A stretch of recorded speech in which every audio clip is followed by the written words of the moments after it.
ഒരു മനുഷ്യന് സമാധാനമായിട്ട് ജീവിക്കണം എന്നുണ്ടെങ്കിൽ എന്ത് വേണം? അയാൾ എന്തിനാണോ അങ്ങോട്ട് വന്നത് അതായി മാറാൻ അയാൾക്ക് കഴിയണം. അത്രയേ ഉള്ളൂ. അത് പറയുന്ന പുസ്തകമാണ് എന്ത്? Man's search for meaning. ഞാൻ എന്തിനാണ് ഈ ലോകത്തേക്ക് വന്നത്? എനിക്കത് മനസ്സിലാവണം. ഇല്ലെങ്കിലോ പല പല സ്ഥലങ്ങളിൽ ഞാൻ എന്നെ ഇങ്ങനെ കൊണ്ടുപോയി വെക്കും. ഒന്നിലും എനിക്ക് എൻ്റെ മീനിങ് കണ്ടെത്താൻ കഴിയില്ല. അപ്പോൾ ഒരു കുട്ടി എന്താണെന്നറിയോ?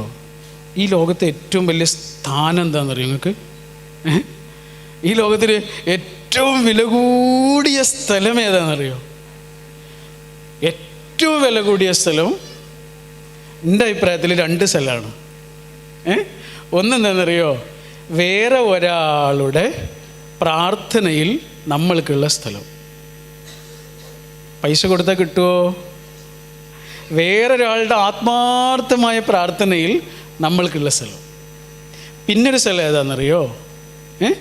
ഒരു കുട്ടിയുടെ മനസ്സിൽ നമ്മൾക്കുള്ള സ്ഥാനം. നമ്മൾ പറയുന്ന ഒരു കാര്യം അതിന് വാല്യൂ ചെയ്യുന്ന ഒരു കുട്ടി ഈ ലോകത്തുണ്ട് എങ്കിൽ ഈ ഭൂമിയിൽ കിട്ടാവുന്ന ഏറ്റവും വലിയ സ്ഥലമാണത്. കാരണം അത്രയും വലിയൊരു സ്ഥാനമാണത്, പ്രിവിലേജാണത്. അവർ പാരൻ്റ് ആവുക എന്ന് പറഞ്ഞാലുള്ളൊരു ഭയങ്കര ഒരു സംഭവം ആലോചിച്ച് നോക്കുക നിങ്ങൾ. എന്താണ്? ഒരു ചെറിയ കുഞ്ഞാകുമ്പോൾ തുടങ്ങേണ്ടതാണ് അല്ലേ? ഒരു സമയം കഴിഞ്ഞാൽ പിന്നെ നമ്മളെ കയ്യിൽ കിട്ടില്ല. അയാളൊരു ഇൻഡിവിജ്വലായിട്ട് മാറും. അയാൾക്ക് അയാളുടേതായ ഇഷ്ടങ്ങളുണ്ടാവും, അയാൾക്ക് അയാളുടേതായ തീരുമാനങ്ങളുണ്ടാവും. അയാൾ പോയി പിന്നെ അയാൾ ഇൻഡിവിജ്വലായി. നമ്മളെ കുട്ടിയാണെന്നൊക്കെ നമ്മൾ പറയുമെങ്കിലും അയാൾ ഇൻഡിവിജ്വലായി. ശരി, കുഞ്ഞിനെ കുറിച്ചാണ് ഞാൻ പറയണത്. ഒരു ചെറിയ കുഞ്ഞില്ലേ, ആ കുഞ്ഞ് നമ്മൾ പറഞ്ഞു കൊടുക്കുന്ന കാര്യങ്ങൾക്ക് ആ കുഞ്ഞ് വാല്യൂ ചെയ്യുന്നുണ്ട് എങ്കിൽ, അങ്ങനെ ഒരു സ്ഥാനം നമുക്കുണ്ട് എങ്കിൽ അത് ഭയങ്കര സംഭവമായിരിക്കും.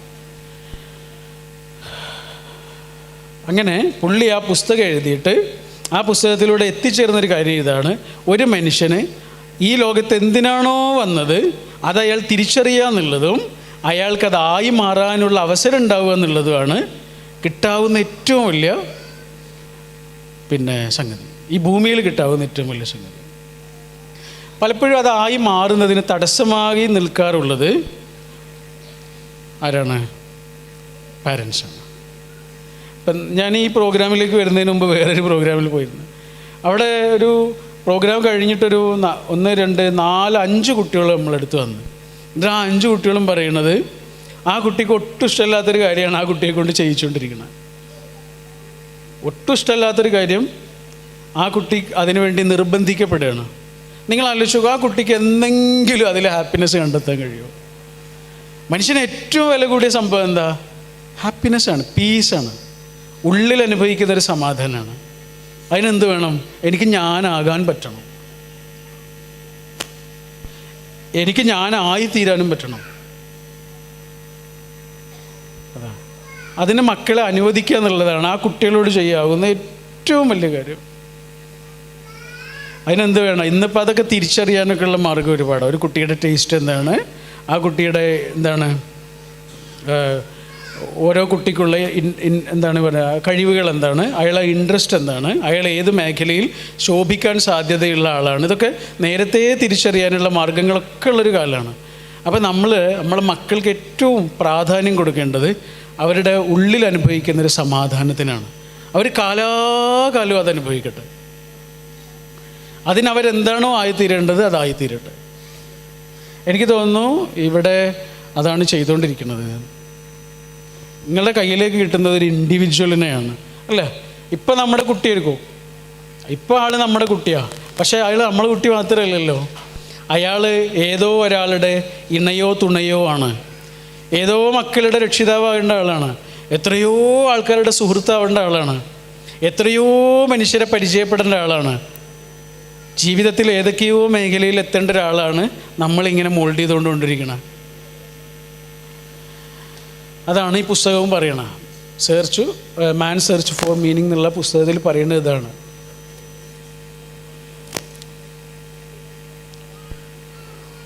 അപ്പം ഞാൻ ആ ആമുഖം പറഞ്ഞത് എന്താണെന്ന് വെച്ചാൽ, ഇനി എനിക്ക് വേണ്ടത് നിങ്ങളുടെ അടുത്തുള്ള കുറച്ച് ചോദ്യങ്ങളാണ് എനിക്ക് വേണ്ടത്. അപ്പോഴാണ് നിങ്ങൾക്ക് എന്താണ് ആവശ്യം എന്ന് എനിക്ക് മനസ്സിലാവുക. എന്നിട്ട് ഞാൻ അങ്ങനെ സംസാരിക്കാമെന്ന് വിചാരിക്കും. പ്രസംഗം ഒഴിവാക്കാൻ വേണ്ടിയിട്ടാണ്. വീണുപോയോ? ഈ അറ്റത്ത് നിന്നാൽ ഇങ്ങനെ ഒരു പ്രശ്നമുണ്ട്. അറ്റത്ത് നിൽക്കുക എന്നുള്ളതിന് എന്താ പറയുകയെന്നറിയോ?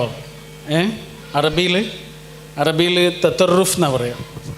ഇതൊക്കെയല്ലേ അറബി ഭാഷയിൽ അറ്റത്ത് നിൽക്കുക എന്നുള്ളതിന് തത്തറുഫ് എന്നാണ് പറയുക. ഈ തത്തറുഫ് എന്നുള്ളതിന് വേറൊരു അർത്ഥമുണ്ട്. എന്താണെന്നറിയോ? തീവ്രവാദം. തീവ്രവാദം എന്ന് പറഞ്ഞാൽ ശരിക്കും എന്താണ്? ഒരാൾ അറ്റത്ത് പോയി നിൽക്കലാണ്. പിന്നെന്താ ഉള്ളത്? പിന്നെ ആകെ ഒരു കാര്യമുള്ളൂ, വീഴൽ മാത്രമേ ഉള്ളൂ. അതുകൊണ്ട് അറ്റത്ത് പോയി നിൽക്കണ്ട ഒരു കാര്യത്തിലും. തീവ്ര നിലപാടുകൾ എവിടെ ഉണ്ടോ അതിൻ്റെ അപ്പുറത്ത് പിന്നെ ഒന്നും ഉണ്ടാവില്ല, പിന്നെ വീഴ്ച മാത്രമേ ഉണ്ടാവുകയുള്ളൂ.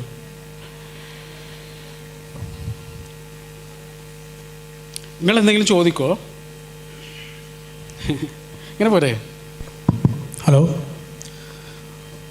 പല മാതാപിതാക്കളുടെയും പ്രശ്നമാണ് കുട്ടികൾ അനുസരിക്കുന്നില്ല, അവർ മൊബൈലിന് അഡിക്റ്റാണ്, അവർക്ക് ഭക്ഷണം കഴിക്കണമെങ്കിൽ മൊബൈൽ കിട്ടണം. ഇത്തരത്തിലുള്ള നമ്മൾ നോർമൽ കേൾക്കുന്നതാണ്. അപ്പോൾ സാറിന് ഇത്രയും കൂടുതൽ പേരൻസിന് ചോദിക്കേണ്ട ചോദ്യം ഒരു പക്ഷേ ആവാം, പക്ഷേ അതിനൊരു കറക്റ്റായിട്ടുള്ളൊരു മറുപടി നമ്മളെല്ലാവരും പ്രതീക്ഷിക്കുന്നുണ്ട്. Thank you. ഈ കുറച്ച് ദിവസങ്ങൾക്ക് മുമ്പ് ഒരു സ്ഥലത്ത് പോയതായിരുന്നു, ഒരു കാര്യത്തിന് പോയതായിരുന്നു, ഒരു പ്രോഗ്രാമിൽ. അങ്ങനെ ഇതേപോലെ പരിപാടിയൊക്കെ കഴിഞ്ഞിട്ട് പുറത്തിറങ്ങിയ സമയത്ത് അവിടെ നല്ല കാർപ്പറ്റ് വിരിച്ചൊരു സ്ഥലമുണ്ട്. ആ സ്ഥലത്തൂടെ ഇങ്ങനെ നടന്നു പോകുമ്പോൾ അതിൻ്റെ ഒരു സൈഡിൽ ചവിട്ടിയ സമയത്ത് അവിടെ വലിയൊരു കുഴിയാണ്. ആ കുഴിയിൽ കാല് കുടുങ്ങിപ്പോയി. അതിൽ ഇവർ ഓടി വന്നിട്ട് പറഞ്ഞു, അയ്യോ അവിടെ ഒരു കുഴി ഉണ്ടായിരുന്നു, ഞങ്ങൾക്കൊക്കെ അത് പരിചയമുള്ളതാണ്, അറിയാതെ സാറ് ചവിട്ടിപ്പോയല്ലേ എന്നൊക്കെ പറഞ്ഞു. ഞാനെന്തായാലും ആ കുഴിയിൽ വീണുപോയി. മുകളിൽ കണ്ടാൽ എന്താണ്? മുകളിൽ കണ്ടാൽ കാർപ്പറ്റ്, പക്ഷെ അടിയിലോ കുഴിയും. എനിക്കിവിടെ ഇരിക്കണം മുഴുവൻ രക്ഷിതാക്കളോടും പറയാനുള്ളത് ഈ ഒരു കുഴിയെക്കുറിച്ചാണ്. നമ്മുടെ മക്കളുടെ കയ്യിലേക്ക് അവർക്ക് സ്വന്തമായി മൊബൈൽ ഫോൺ യാതൊരു കാരണവശാലും കൊടുക്കാൻ പാടില്ല. അവരൊരു ഇൻഡിവിജ്വൽ ആകുന്നതിന് മുമ്പുള്ള കാര്യം പറയുന്നത് കേട്ടോ. ഇൻഡിവിജ്വൽ ആയതിനു ശേഷം നമ്മൾ കൊടുത്തില്ലെങ്കിൽ അവർക്ക് കിട്ടിയിരിക്കും.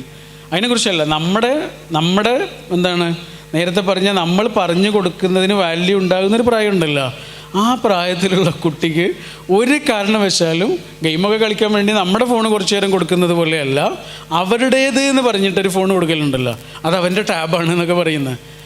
തീർത്തും അപകടകരമായൊരു കാര്യമായിരിക്കും. ആ കുട്ടിയോട് ചെയ്യാവുന്ന ഏറ്റവും വലിയ ക്രൂരതയായിരിക്കും അത്. കാരണം കുട്ടി കാർപ്പറ്റാന്ന് വിചാരിച്ചിട്ടാണ് നടക്കുക,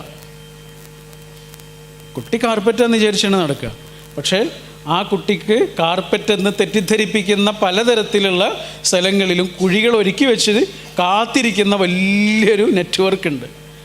അത്രയും നെറ്റ്വർക്കുള്ള ഒരു സംഭവമാണ് ഈ കുട്ടിക്ക് നമ്മൾ ആ കുട്ടിയുടെ കയ്യിലേക്ക് കൊടുക്കുന്നത്. ഒരു കാരണവശാലും സ്വന്തം എന്ന് പറഞ്ഞിട്ട് ആ കുട്ടിക്ക് എല്ലാ സമയത്തും ഉപയോഗിക്കാവുന്ന വിധത്തിൽ ഫോണ് കൊടുക്കരുത്.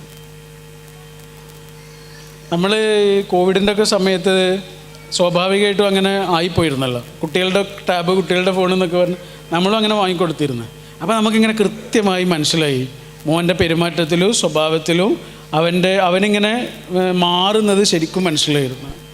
അവന് ഏറ്റവും ഇഷ്ടപ്പെട്ട ആൾ വീട്ടിലൊരു നമ്മുടെ ഉമ്മുമ്മയുണ്ട്, വല്യമ്മയാണ് അവൻ്റെ ഏറ്റവും വലിയ ഇഷ്ടമുള്ള ആൾ. വല്യമ്മയുടെ കൂടെ സമയം കളിച്ചും ഒക്കെ ചിലവഴിക്കുന്നതാണ് അവന് ഏറ്റവും ഇഷ്ടമുള്ള കാര്യം. അവന് ഏറ്റവും കൂടുതൽ ഇങ്ങനെ ഡിറ്റാച്ച്ഡ് ആയത് വല്യമ്മയിൽ നിന്നായിരുന്നു.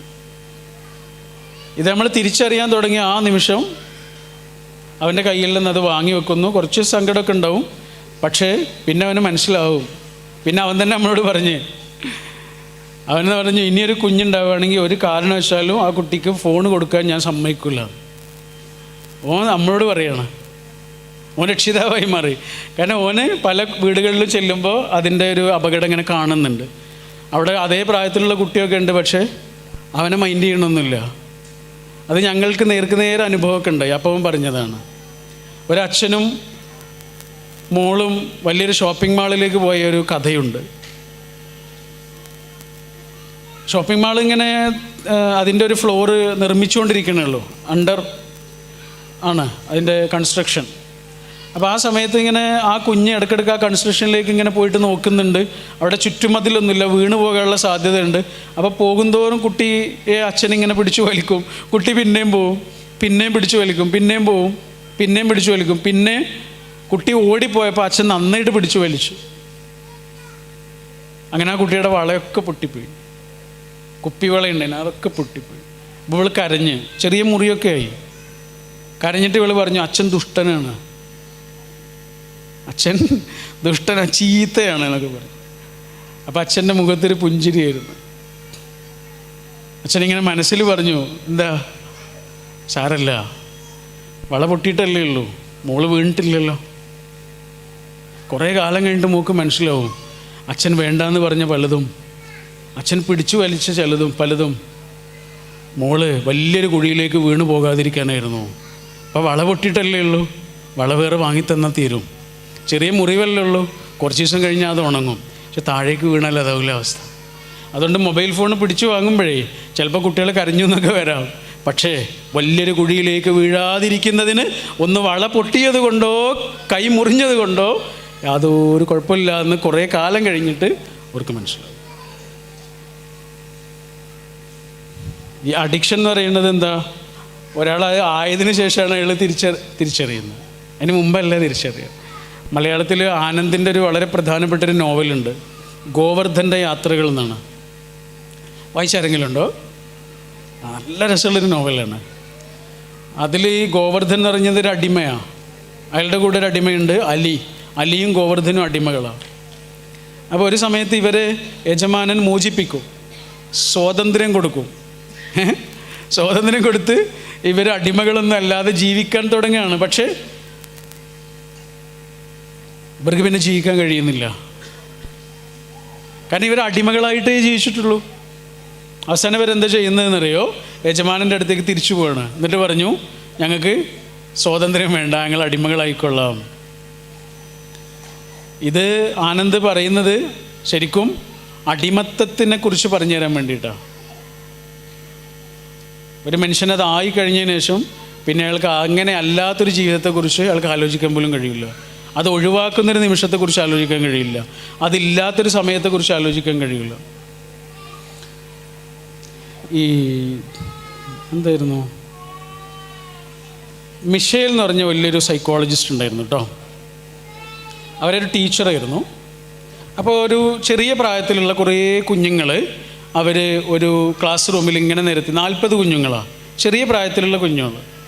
ആ 40 കുഞ്ഞുങ്ങളെ ഒരു ക്ലാസ് മുറിയിലേക്ക് ഇരുത്തിയിട്ട് ആ കുട്ടികളുടെ എല്ലാവരുടെയും മുന്നിൽ അവർക്ക് ഏറ്റവും ഇഷ്ടപ്പെട്ട ആ നാട്ടിലെ ഏറ്റവും പ്രസിദ്ധമായ ഒരു ചോക്ലേറ്റ് എല്ലാ കുട്ടികളുടെയും മുന്നിൽ വെച്ചു. എന്നിട്ട് പറഞ്ഞു, ഞാൻ അരമണിക്കൂർ കഴിഞ്ഞിട്ട് ഇനി ക്ലാസ്സിലേക്ക് വരും. അരമണിക്കൂർ നേരവും ഈ ചോക്ലേറ്റ് കഴിക്കാതെ സഹിച്ച് ക്ഷമിച്ചിരിക്കുന്ന ആളുകൾക്ക് ഒരു ചോക്ലേറ്റ് കൂടെ തരും. അല്ലാത്ത ആളുകൾക്ക് ഒന്നേ കിട്ടുള്ളൂ, കഴിക്കാതിരിക്കുന്ന ആളുകൾക്ക് ഒന്നുകൂടെ തരും. അരമണിക്കൂർ സമയമുണ്ട്. അങ്ങനെ ഇവർ പോയി അരമണിക്കൂർ കഴിഞ്ഞ് വരുമ്പോൾ കാണുന്ന കാഴ്ച എന്താണ്, ഏതാനും കുട്ടികൾ ഒഴികെ ബാക്കിയുള്ള എല്ലാ കുട്ടികളും ആ ചോക്ലേറ്റ് കഴിച്ചു. സഹിച്ചിരിക്കാൻ പറ്റില്ല, അത്രയും. എന്തേലും മാർഷലോ എന്ന് പറഞ്ഞ ചോക്ലേറ്റ് ഇല്ലേ, മാർഷലോ എന്നാണ് എൻ്റെ പേര്, നമ്മുടെ ഈ പഞ്ഞിമിഠായിയൊക്കെ അല്ലേ, അതുപോലത്തെ മാഷ്മെലോ അല്ലേ, മാഷ്മെലോ ആണ് ചോക്ലേറ്റ്. അപ്പോൾ സ്വാഭാവികമായിട്ട് കുട്ടികൾക്ക് അത്രയും കൗതുകം ഉണ്ടാവണതാണ്, അവരെല്ലാവരും എടുത്ത് കഴിച്ചു. പക്ഷേ ഈ കഴിക്കാത്ത കുട്ടികളില്ലേ, ഈ കഴിക്കാത്ത കുട്ടികളെ ഈ ടീച്ചർ വിട്ടില്ല. ഇത് ശരിക്കും നടന്നൊരു എക്സ്പീരിയൻസ് ആണ് കേട്ടോ. കഴിക്കാത്ത കുട്ടികളുടെ പിന്നാലെ ഈ ടീച്ചർ വർഷങ്ങളോളം കൂടുകയാണ്.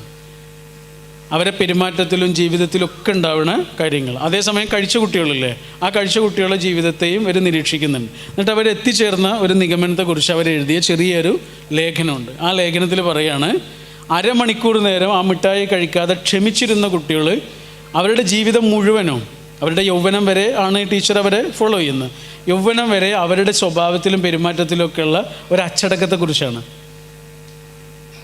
എന്നാൽ മറ്റേ കുട്ടികളില്ലേ, അവർ ഏതെങ്കിലും തരത്തിലുള്ള ഡ്രഗിന് അഡിക്റ്റഡ് ആയിട്ടുണ്ട്, അതല്ലെങ്കിൽ അങ്ങനെ എന്തൊക്കെയോ ആയി അവർ മാറുന്നത് ഈ ടീച്ചർ ഇങ്ങനെ ഉദാഹരണ സഹിതം പറഞ്ഞു തരും. എന്നിട്ട് പറയാം, ഇതിനവർ കൊടുക്കുന്ന പേരിങ്ങനെയാണ്, ഡിലേയിങ് ഓഫ് ഗ്രാറ്റിഫിക്കേഷൻ എന്നാണ് പേര്.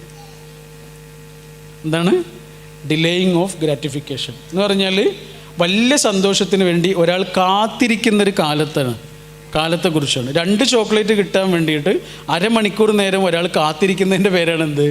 Delaying of gratification. നമ്മളെ കുട്ടികൾക്ക് പറഞ്ഞു കൊടുക്കേണ്ട ഏറ്റവും പ്രധാനപ്പെട്ട കാര്യങ്ങളിലൊന്നാണിത്. ഇന്ന് കുട്ടികളുടെ ഏറ്റവും വലിയ പ്രശ്നം എന്താണ്? അവർക്ക് കാത്തിരിക്കേണ്ട ആവശ്യമില്ല. നമ്മളൊക്കെ എത്ര കാത്തിരുന്നിട്ടുണ്ട്, ഒരു സൈക്കിളിനൊക്കെ വേണ്ടി എത്ര കാത്തിരുന്നിട്ടുണ്ട്.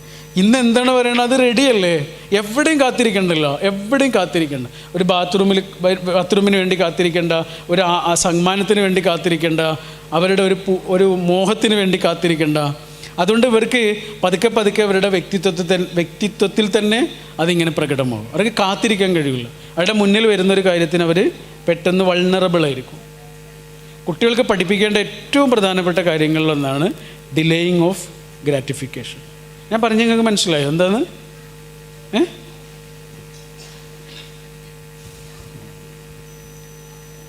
ചെറിയ ചെറിയ കാര്യങ്ങൾ തൊട്ട് വലിയ വലിയ കാര്യങ്ങൾ വരെ.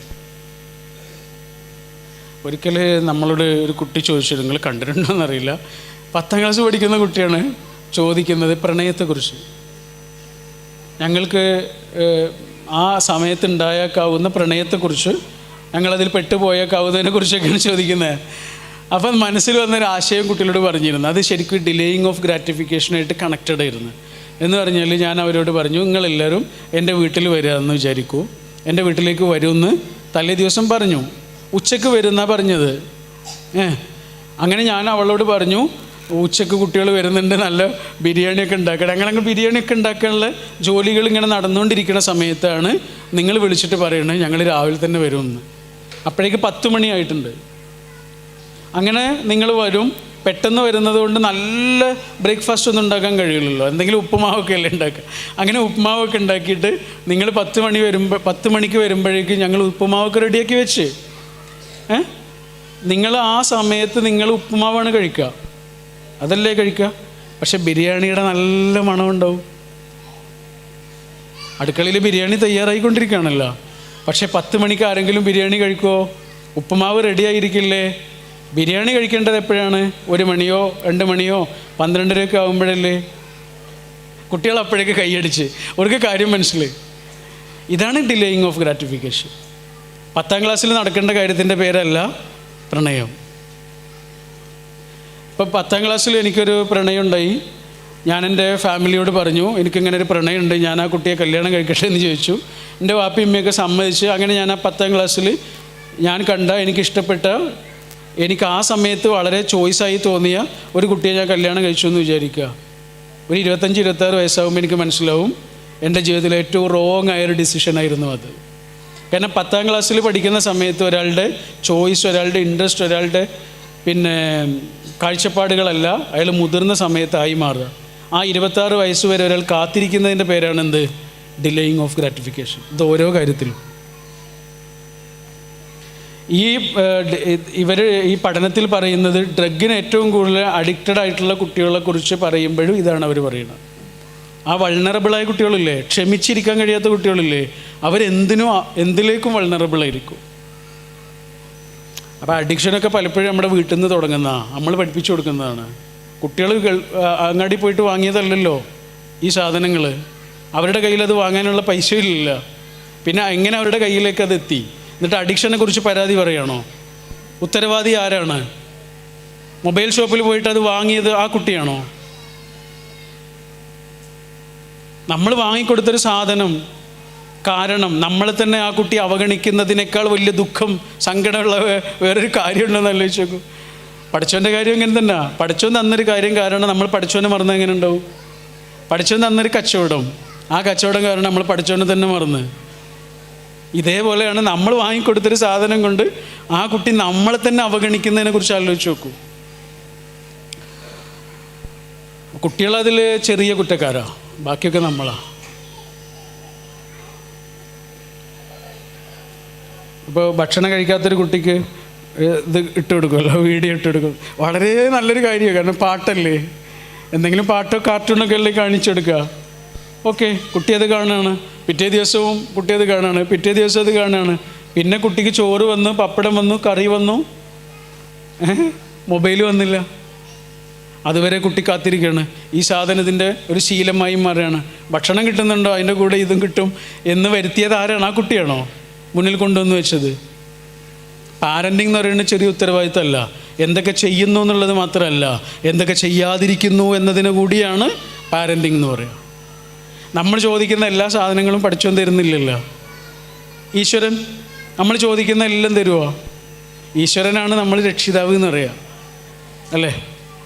ഈശ്വരൻ എന്ന വാക്കിൻ്റെ അർത്ഥം തന്നെ അതാ, ഐശ്വര്യം ചെയ്യുന്നവൻ എന്നാണ്, നിയന്ത്രിക്കുന്നവൻ, സൂപ്പർവൈസിങ് എന്നുള്ള അർത്ഥമാണ്. രക്ഷിതാവ് എന്നുള്ളതിന് നമ്മൾ ഈശ്വരനെ പേരാ പറയുക ശരിക്കും, അതാണ് രക്ഷിതാവ്. ആ രക്ഷിതാവ് എങ്ങനെയാണ്? നമ്മൾ ചോദിക്കുന്നതൊക്കെ തരാറുണ്ടോ? നമ്മൾ ആവശ്യപ്പെടുന്നതല്ല തരിക, നമുക്ക് ആവശ്യമുള്ളതാണ് തരിക. അതാണ് വ്യത്യാസം. ഇതാണൊരു രക്ഷിതാവിൻ്റെ ഏറ്റവും നല്ല രീതിയും.